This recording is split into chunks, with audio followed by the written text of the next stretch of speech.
In part 2 of beginning Rhino on Mac with touchpad and mouse, we're going to start talking about some basic commands when using Rhino. First, let's locate Rhino, pull it up. In your lower left corner, select New Model.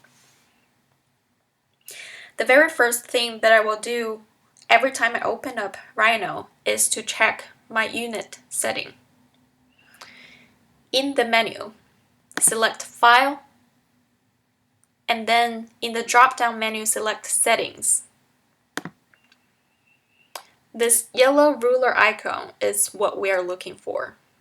And we can see now I'm set in millimeters. Depending on what scale you are working in, you might want to switch to inches, but for now I'm gonna leave it at millimeter.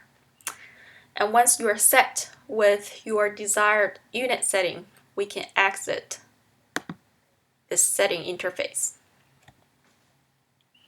And now let's talk about the viewports in Rhino.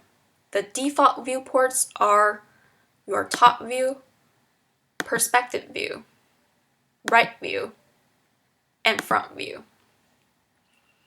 If you want to enter individual viewport, let's say this front view viewport, you can double click on this viewport title.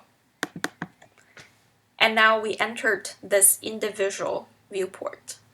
When you're ready to exit, just double click on the view title again. And now let's talk about zooming in and out within your desired viewport. If you're using your touchpad, you will need to use 2 fingers. Pinch with 2 fingers to zoom in and out within a specific viewport, and that applies to all the other viewport. If you're using a mouse, let me switch to my mouse really quick. You will need to use the mouse scroll wheel in order to zoom in and out within a specific viewport.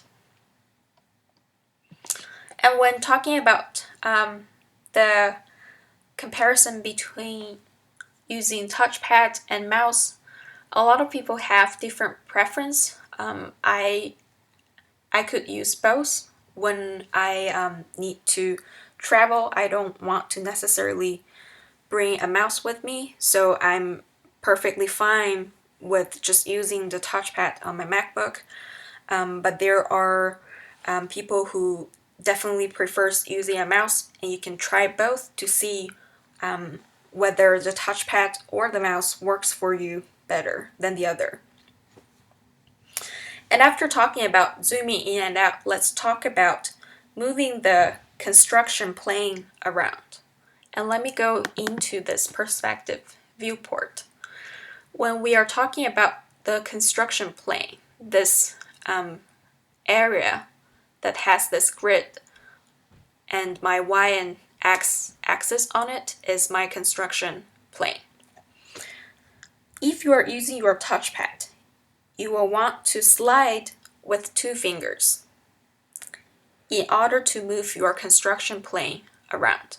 That way, you will be able to view your model from all angles, and you can flip your construction plane to see the other side of your model as well. If you are using your mouse, you will need to right single click, hold, and you can see this little icon that popped up when I'm just switched to my mouse, and just move your mouse around in any of the viewport to move your construction plane around. And that will be the very basic commands that we need to use when starting working with Rhino. And in part 3, we're going to be talking about creating point and lines, and then we will go further from there.